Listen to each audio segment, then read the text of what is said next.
Today we're going to talk about liquidity, volatility, valuations, and come to the question, is I buy SPY still good enough for this environment? Enjoy. Holy fuck, you shit, it's a dinosaur, Jesus Christ, what the fuck? Welcome, ladies and gentlemen. See, I got the lady right this time, Nick. Welcome to the Tactical Brief. It's already February. We have a new president. Markets are doing weird things. Palantir just made overnight 25% in, increasing the corporate valuation the stock market provides. And I thought, I'm sitting here with my good friend Nick, the man who is managing fantastillions of money as a chief investment officer and as a humble market maker who actually never knows whether markets go up or down. I'll pick your brain. Hey, Nick, thank you very much for your time. Welcome. Good to talk to you again. Well, it's been almost a month because we had so much stuff on our channel that I thought I bring the other guys in because our whole investment process is developing nicely and we have now stuff to show. But obviously, there's a lot of interest in your take on the market. And let's dive right into it, because one of the things that's stuck in my head for the last week, when I was a young market maker, I was at a conference in Munich, Frankfurt, I don't remember. And Dr. Jens Erhardt, he is one of the big German investment managers at the time. He was selling a newsletter and he has fantastic performance, consistency now for decades. And I was a young man and I said, could you explain to a stupid market maker, what's the general assessment? How do you approach markets? And he said, Mr. Wegener, it's very, very simple. Yeah? As a guideline, if money supply goes up, you want to be long. And if money supply doesn't go up or down anymore, you want to be short. In simple terms, for you as a market maker, if the line moves from the bottom left to the top right, that's good. And if it goes down, that's not so good for markets. And I thought, thank you very much. That was brilliant. And hey, what is the liquidity situation at the moment, Nick? Because yes, we have Trump and everything is hunky-dory and it's doing a lot of stuff which is quite impressive. But if I take this basic assumption in, there needs to be money to buy shit. How's the situation we have at the moment? What do I use to approach it? Well, I mean, it's interesting what Dr. Jens Erhardt said. I think when I was growing up as well in the market, I also was looking at money supply. But money supply is the actual number that's through the economy, whereas liquidity actually measures, the amount of capacity, if you like, within the financial economy, as opposed to the real economy. And nowadays, and the argument from cross-border capital, Michael Howell, is that that's become a much more important factor because the level of global debt is so high that actually people don't borrow money to build new plants these days. They actually borrow money to refinance. And that itself is a really important thing right now because, we just had the quarterly refunding announcement from the new Treasury Secretary, Scott Bessent. The implications, obviously, is always going to be how much are they borrowing at the short end? How much are they borrowing at the long end? So come back to the first question, where's liquidity? So firstly, originally you said money supplies, and money supply is actually coming down globally, and it's coming down globally effectively because we just convert everything into dollars. The dollar's a little bit stronger. And actually, money supply in the US, the argument is from the monetarist is that you need at least 6% a year money supply growth in order to avoid, slipping into a deflation. Money supply is growing below 4% on an annualized basis right now. And, that's the reason why ultimately inflation's been coming down, because money supply growth is below this kind of minimum threshold that you need for 2% growth, 2% inflation, and a little bit of money going into the financial market. There's money supply. Liquidity has been, it needs to go up regularly and steadily. But, there's been a pause in global liquidity. And this is the thing that's sort of causing a lot of concern. Where is the money going to come from to refinance, or where is the balance sheet capacity going to come from in order to refinance the debt that's falling due? And this is a kind of a very critical thing. And that's where it comes into, it links in with what's going on with what Scott Bessent was saying, the quarterly refunding, because the US have to refund not just the debt which is falling due, but also the deficit which they have for this year. And the expectation was, and what he said for, for the last few months, when he was being very critical about Janet Yellen's approach to refunding the US debt, he was saying, well, look, she was borrowing everything at the short end of the market, T-bills, and she wasn't borrowing at the long end of the market. And what that did, and we had that conversation recently about, there never was an inversion, it was fake. And that was, the fact that she steered everything to the short end. Well, Scott Bessent said, well, I think we're going to have to term out the debt. We're going to have to borrow more at the long end. This quarterly refunding announcement basically said same as before, which I must say is maybe he's being cautious, but I think he's saying for this year he's not. It doesn't appear anyway that he's going to be changing the approach of Janet Yellen. So that means still a lot of issuance in the short end of the market. And so to some extent, that should bring relief to 10-year bond yields, because it's when you're borrowing at the short end to when you're borrowing at the long end, it's a different investor base. Banks can invest in T-bills. Banks don't go and buy long bonds. So now he's issuing mainly in the short end of the market again, allowing himself the flexibility to not to sort of stress, a part of the investment community that wasn't tapped before. So he's effectively, again, trying to cap yields in the long end of the market. And he came out with a statement yesterday or the day before, basically saying that the game, the goal of the administration is not about short end yields at all. Yeah, of course it is. It's also about the long end yields. And that's very important, of course. So he's saying, well, previously the people who manipulated the 10-year yield was the central bank when it was doing QE. Then it was Janet Yellen when she was suppressing the issuance, and now it's Scott Bessent doing exactly the same thing, suppressing the issuance. So it's clear that they don't want yields to run away in the 10-year, and they're very worried about, or at least they don't have a solution in place today to manage failed auctions. And I think he wants to sort stuff out in his department so that he is able to control the 10-year in a different way. It's always this word coming up of the vigilantes, yeah, especially on the long end of the curve. And we talked about that as well, where, well, I basically said to you, if you want me to invest in 10 years, I want more yield for the risk I'm going to take. So I'm not getting that done at the moment, right? If he's still playing around at the short end and they're not issuing something at the long end, which could improve rates into my direction to give me a little bit more money. So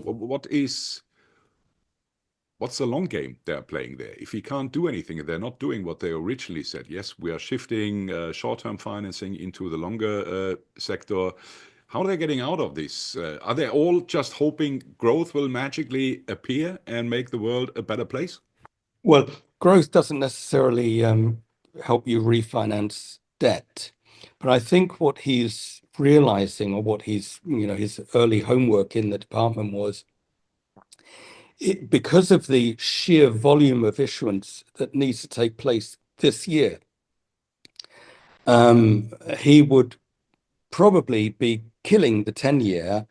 And I think he's a little bit worried about runaway yields in his first year, because everyone's going to point fingers at the hedge fund guy and say, well, he blew it. So I think he wants to, I don't know, perhaps he wants to sort of make sure that he understands what the implications are. And if he wants to force pension funds into that part of the curve, he needs to have legislation, or he needs to have these guys all around the table first. And what we spoke about in the previous video was about the term premium, was this uncertainty factor. And it's that uncertainty factor that raised term premium in the 10-year from, it was negative, and now it's about 50 basis points, or at least it was in December. That may well have come down now in the last week or so, as the risk of greater issuance in the long end has come down. So, we're back to that game where the US knows it's got to issue a lot of paper and is relying on the low duration T-bills area in the same way that Janet Yellen did. Slightly different because of reverse repos. We'll talk about that. I'll let you ask that later, maybe. But I think he's decided to be a little bit more cautious about the issuance, purely because of the sheer size of I think it's something like 8 or 9 trillion this year that needs to be refinanced. I mean, it's stonking amount. Yeah, because especially you just mentioned it last week, yields came down. And I almost had the impression, if you listen to the news, as if the market has sniffed out a little bit, maybe the policies Trump is introducing might work in terms of growth and checking inflation, especially when they really are being serious about. He had that in his first term when he said, for every new regulation I bring in, we have to cut 2. And on average, I heard in another podcast, I think it was Pomboy, she said it turned out to be 5. Now the rule is for every new regulation, they have to cut 10. And I took that together with a survey, I think it was in the US or in Europe. However, I think they all think the same. They've asked CEOs of companies, what would you prefer, tax cuts or deregulation? And not one of them said tax cuts.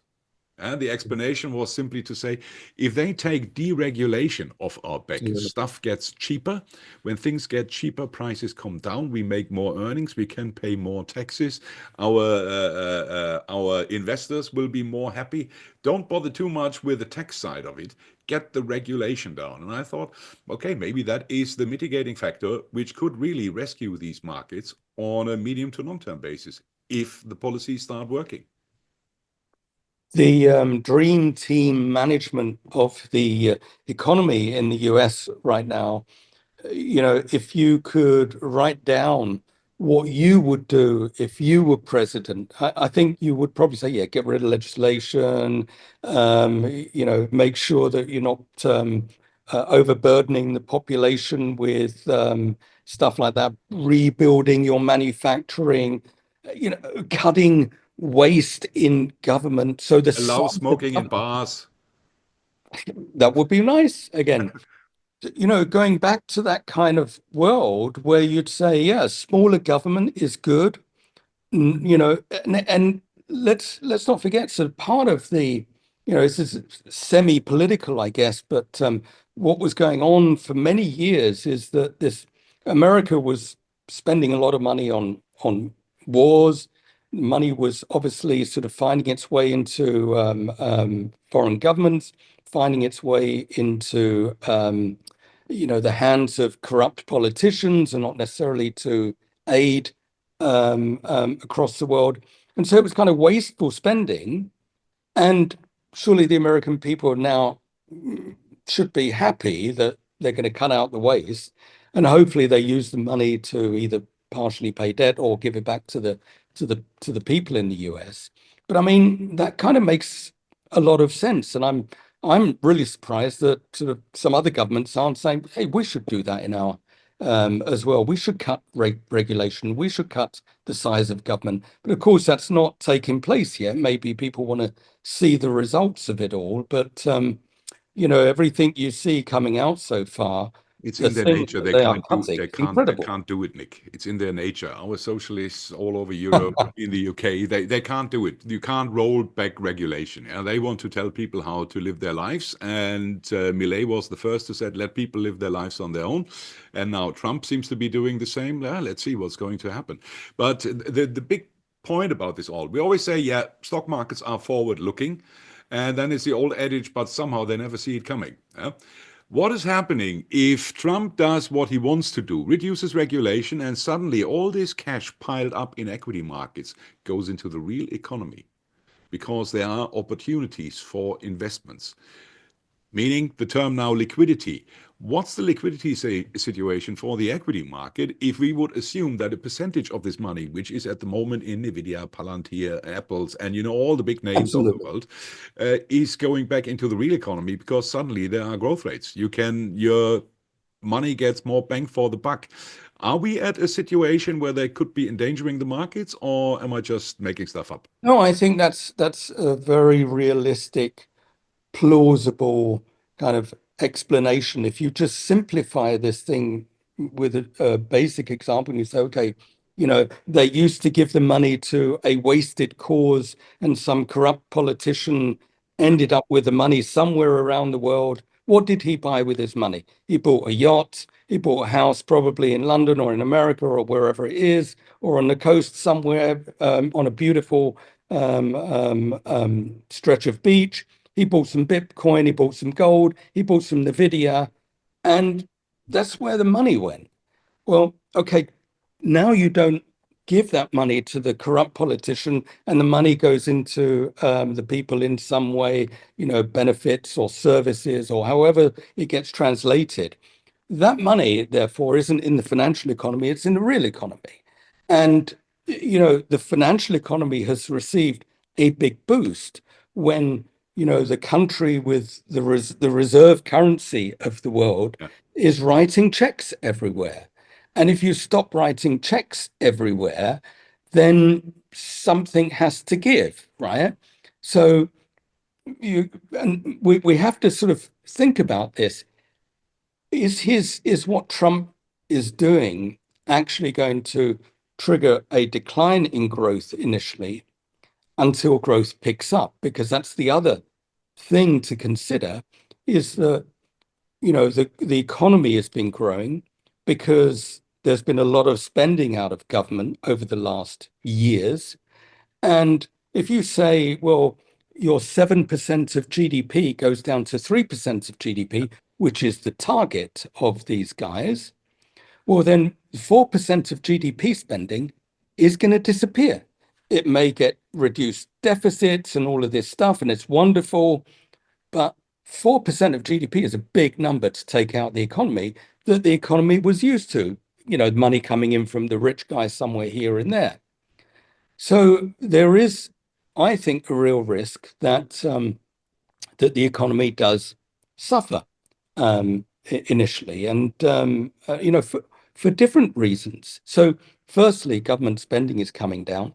Investment requires certainty rather than uncertainty. Yeah. So, is Trump going to do this thing for the next 4 years? Is there going to be a change in sort of the internal politics in 2 years' time in America? So the investment side of things is a big question mark. And then we're kind of hoping that the consumer at the end of the day is going to benefit. But I think the consumer is always at the end of the chain somewhere. So question mark. I'm sort of leaning towards lower growth initially before the economy starts to get steam again as they start to build factories and production and all of this stuff in America, which would take years, of course, and a huge amount of investment and a huge necessity for refinancing, for Yeah. financing and refinancing. Where does it come from? You're right to ask that question. And so I'm sort of very cautious about the outlook initially for the next couple of years. And the only thing that I think is kind of potentially positive for stocks is if Trump sort of takes the money from tariffs, puts it into tax cuts, let's just say. Yeah. So the corporates get their earnings growth continues and strong, and that's supportive for equities. But I think sort of around the edges, the equity market isn't as in such a good position, in my view, initially, and therefore vulnerable. He said that last week for the first time, what I always hope, because he actually made the analogy and said America had the biggest fundamental growth in its whole history before the inland revenue was introduced. Everything was financed by the external revenues they had at the time. And I already said, that would be the real zinger. If he says, we have now an external revenue, it doesn't bring in as much as the internal revenue, but we take this money and cut everybody's taxes by this amount. Then you would have the golden, the golden time everybody's preaching. But could that be the situation? Yeah. Okay. At the beginning, it will be difficult. We saw that the whole United States growth was actually money spent by the government. Yeah. If you really look at GDP and how much the deficit was rising, it was pretty much a one-on-one game. Could he eventually be punished by financial markets for doing the right thing? Because suddenly liquidity is draining. Yeah. From the entrepreneurial side, people choose to invest in real stuff, because in the future it will bring them higher returns. So that is a way. The government at the moment is still playing on the short end of the curve because they have to. They can't really have a chance. And then there are a couple of other tools they can use. And I always have this because it seems to be a topic, the reverse repo facility. And at the moment you hear, it's almost drained. Yeah? First of all, explain to me again, because I'm a stupid market maker, what's actually the reverse repo facility and what does it do? It pays interest to money market accounts. So this was basically set up so that the Fed can steer monetary policy the way they want to without some money market funds, which are sort of always awash with money. So if they didn't have a facility to invest, they would have to buy T-bills, which is okay. Remember that, at the time they weren't issuing so many T-bills and we hadn't had COVID. So what they would have done was by buying T-bills, they would have suppressed the yield of T-bills. So when the Fed say, we want interest rates at, whatever it is, suddenly there's the T-bill market, which is trading at a different level. So I said, well, we don't want to sort of confuse people. So we'll just sort of give them something else to invest. And we'll call it a reverse repo account. So they go into a reverse repo account. They get a nice rate of interest for their money. And of course, this account managed to collect something like $2.5 trillion. And as money was going into this reverse repo account, effectively, there's less liquidity. I use inverted commas there because it's, money market funds, it's clearly they're not in the game to do anything other than just invest the money away. But nevertheless, it is part of the calculation for liquidity. So the money's gone in. So the liquidity number was draining as money was going into reverse repos. So as Janet Yellen started to issue majority T-bills and less 10-year bonds, all these money market funds were encouraged to go and buy the T-bills. So they went and did that. So now this reverse repo account is empty. So your next question is going to be... Just open up the chart for me, just to visualize that. So from the beginning of 23, when it was at a top, it was drowned till we are where we are at the moment of 78 billion or something like. Yes, so it's gone from empty. 2.5 trillion to 78 billion. So that's it's a big drop. And remind me again, what did equity markets do while this reverse repo facility was drowned? Well, hang on. Firstly, when the reverse repo account was building, the equity markets fell. Yep.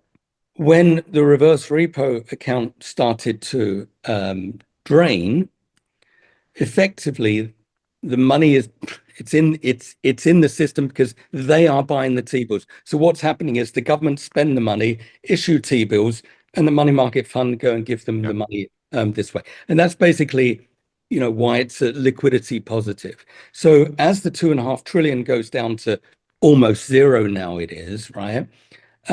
That is, and the argument of Michael Howell is, well, that's effectively stealth QE.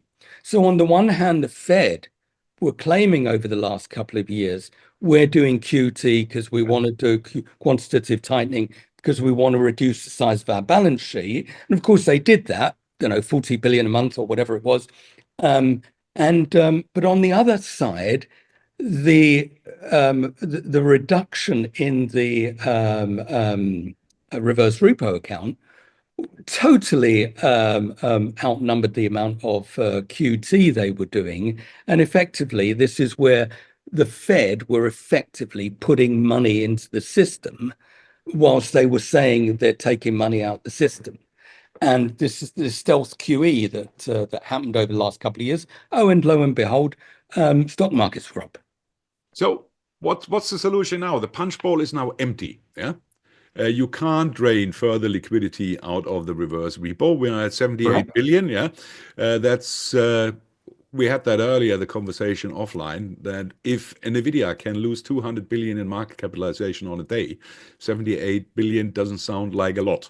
So starting at 2.5, 3 trillion, going down to nothing, where's liquidity now coming from if this hose is empty? So Scott Bessent has just said, quarterly refunding announcement, we're going to stick to the old plan of X number of T-bills and 5 years and 10 years and whatever else, same procedure as always. So he's going to issue some T-bills. So he's going to say, well, come on, guys, come on, reverse repo guys, come and buy my T-bills. And they say, well, we haven't got enough money to buy them just yet. So where else is he going to look? So what is likely to happen, and it's been talked about over the last couple of years, is already, so this is not new idea, but it might be newly implemented. And I think that's, what Scott Bessent is probably going to be working on, is to allow banks to buy more treasuries without sort of impacting their your capital they've got to hold and all risk capital and so on and so forth. So they have a limit of what they can buy today. So banks create money. So the easiest thing in the world is to allow banks to just go and buy more of these T-bills. And the short end of the market is really where the banks play. So this is ideal for them. So my guess is you'll start to see legislation come in, which is, the sole purpose is to allow the government to continue to issue T-bills and eventually bonds as well. So once this legislation is in play, it could well be that the banks start to migrate their holdings also, up the curve, as it were. But, we have to see it. I don't think it exists today, but I think there's been a lot of talk about this thing from, the people in the Treasury and so on and so forth over the last year or so. So reverse repo is emptied. The legislation to provide the market with more liquidity isn't quite there yet. And Mr. Powell seems to be, can change his mind any minute, reluctant to take interest rates further down at the current situation. Well, he's reluctant to stop quantitative tightening, which is more to the point. So if he were to pause QT, then that would be a source, if you like, of extra liquidity for the markets.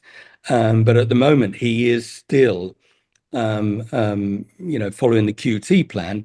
The interest rate story, I don't know what the maths would be, but it will have hardly any effect on liquidity per se.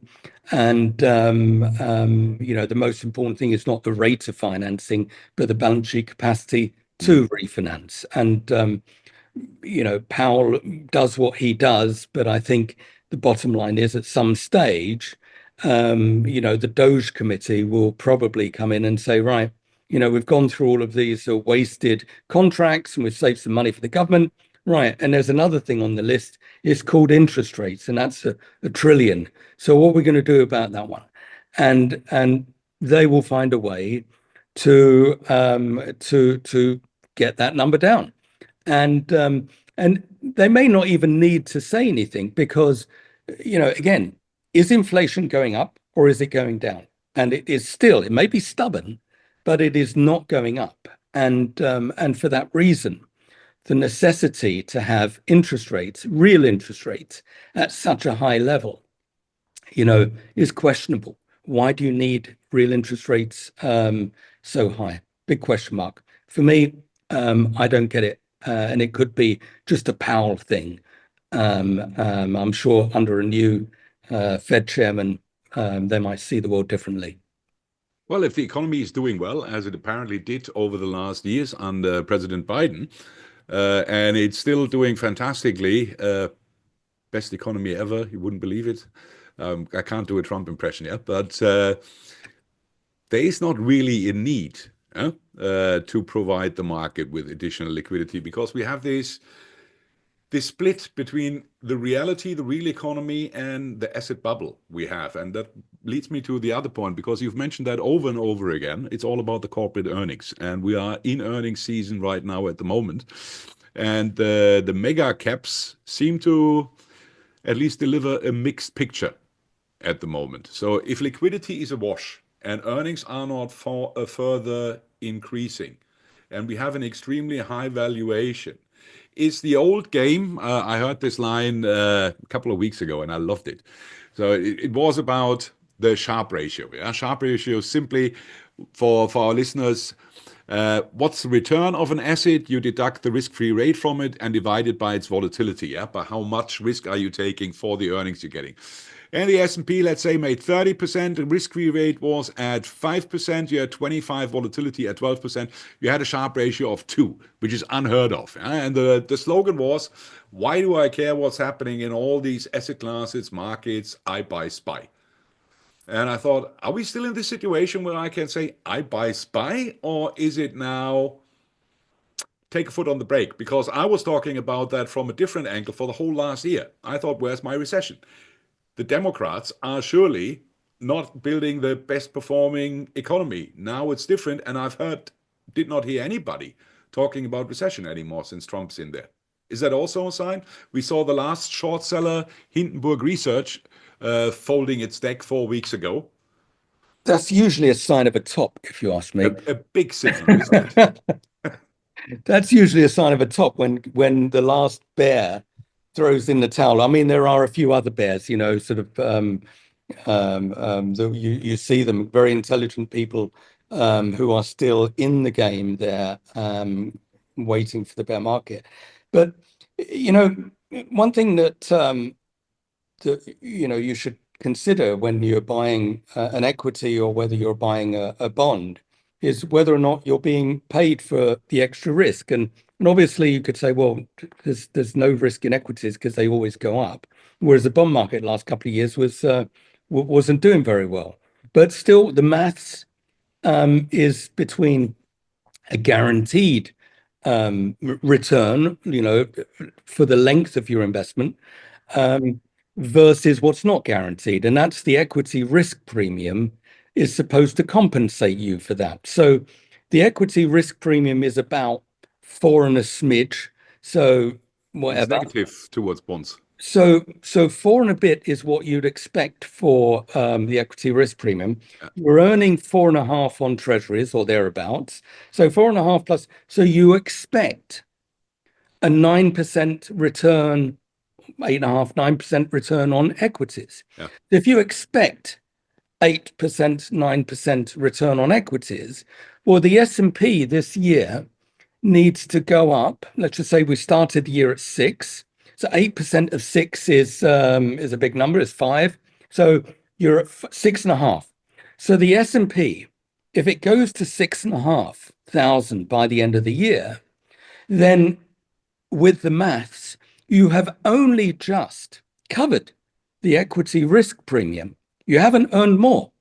And you've taken the risk of the uncertainty of, have we got lower growth initially, or what's going to happen with tariffs? I don't know, and this uncertainty. So there's a real question mark over the value of bonds and equities now, My own view was that yields on bonds go to 5.5%, terming out the debt, term premium goes up to 100, get 5.5%. Let's just say that 460 was the higher, and that was not, and we don't get there because Scott Bessent is now playing a different game.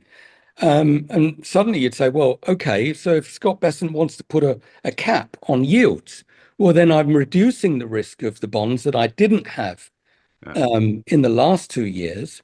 So I've not only got a reduced risk in buying bonds, I'm not being adequately compensated for owning equities, even if we see 6,500.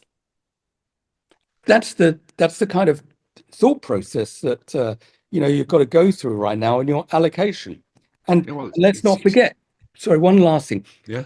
Right now, equity investors are as invested as they have ever been. So there's no, it's perfectly priced. They're all in, right? People like Palantir are trading at 78 times sales, not earnings, sales, right? And and a large chunk of their income in the last quarter was also in coupon interest from buying T-bills. This sort of interest rate that they're in. So I'm But not sure. we're both old geezers now.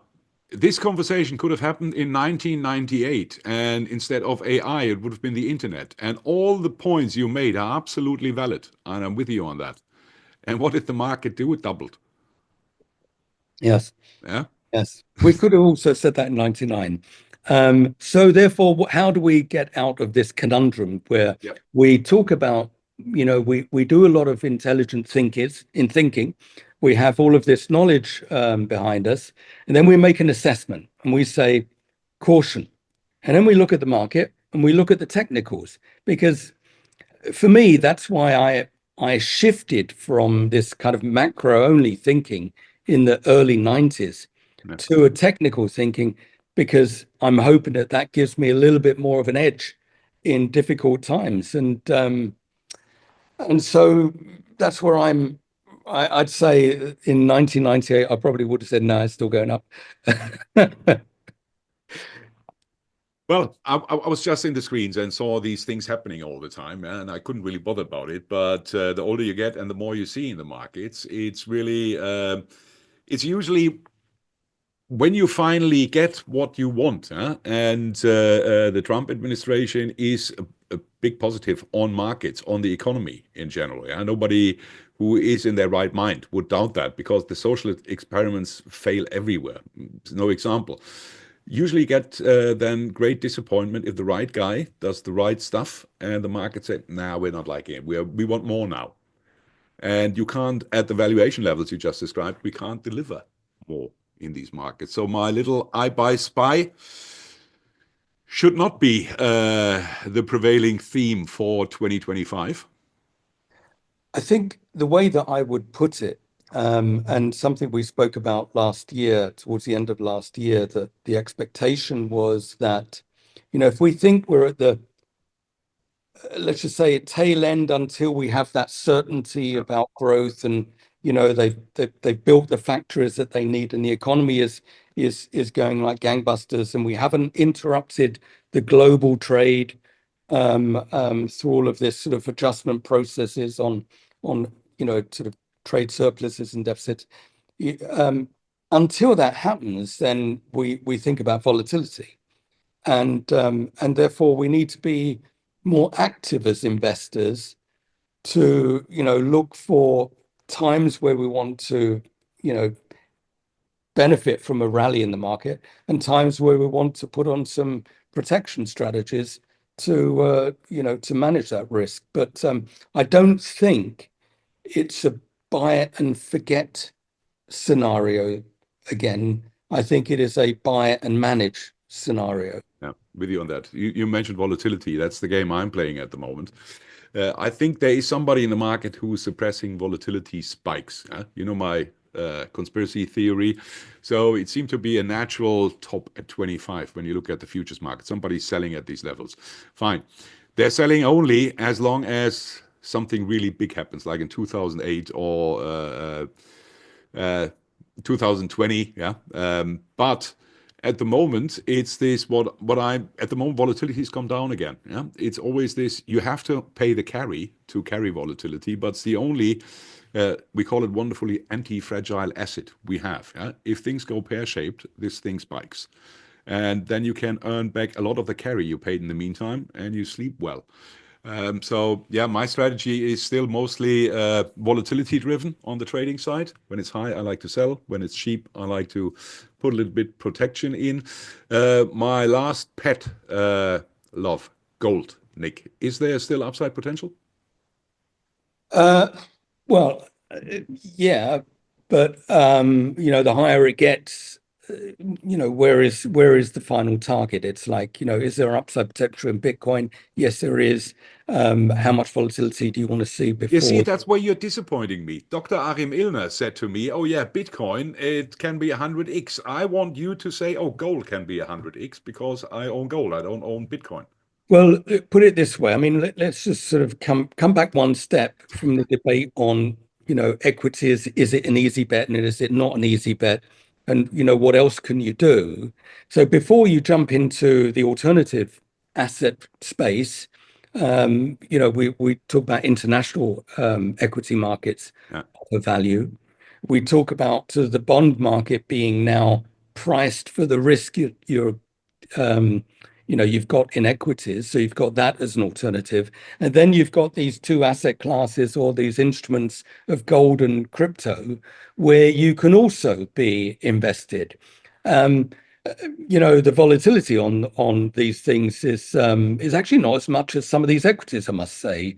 So if I look at Bitcoin volatility versus some of these equity names which are sort of crazy, Bitcoin, it's like it's a blue chip. A widow investment. Almost. But yeah, so gold, ultimate target. We talked about this before. When you break a long-term sort of cap trend, that was at 2000. That was a high in, I don't know, 2011 or 12. Yeah. We broke that. So at some stage, gold's going to go to at least 4,000. And along the way, it will find resistance points because at the end of the day, if you've got someone in America who is not spending money like it's growing on trees, if you fix that problem, then you're fixing ultimately the deficit problem. Then actually, what do you worry about the money that is sort of, we've been talking about why do we need these other hedges? We need them because until we get to that point, the monetary hedge is important in our portfolio. Yep. Now, ultimately, 4 on gold, I think it stumbles at 3. Bitcoin, we've got this sort of cycle thing that probably, I can't remember what it was. Let's just say around end of March, it sort of starts to make its last push up for this cycle, up towards the 135,000 there or thereabouts, 150, I don't know. The sort of the 100x story is for the next years, but I play in cycles and shorter time horizons because I will not live as long as Master Yoda. So therefore, I have to, I don't just want to sort of collect these things. I don't want to be buried with them. So nice. I want to use. Slip the Star Wars analogy in here. Excellent. No, Nick, thank you very much for that. I just want to have one address to any world leader who is listening to us at the moment. Another thought that came me while ironing. If Trump is not threatening you with tariffs, are you irrelevant? Well, I think you're just probably you're probably too small for him. Too small or too far away.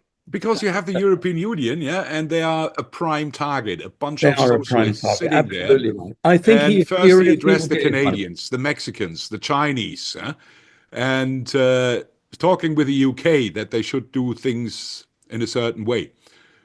He hasn't addressed the European Union now. Is that the singer he's waiting for? Or that's coming. But think about what he's doing. He's going to cut wasted spending. He's going to shrink government. He's going to increase taxes from external sources, not internal sources. Yep. This guy wants to fix the money problem. So you know, he's not going to let the Canadians and the Mexicans get away with just putting a couple of 10,000 troops on the border. I think he wants some money somewhere along the way. So this guy's a money collector right now from the outside to bring into America. And, you know, that is the game. And the European Union, you got to pay your dues. Excellent. Nic, I think we've covered all bases for now. Looking forward for our next talk. Next talk, I would kindly request you to get your magic charts out again and look at the commodity sector and the Bitcoins and gold, obviously. Indeed, I will. Thank you very much. Last word? Then I do the last word. If you are interested in our conversations here, visit Nic's channel. Nic has good analysis coming out, and they're not like this one is for an hour conversation. It's short and snappy. It's 20 minutes going into different asset classes. He applies his special skill set, and you'll find the link down in the description. I'm an ardent fan. I share it with all our students here at the Tactical Brief.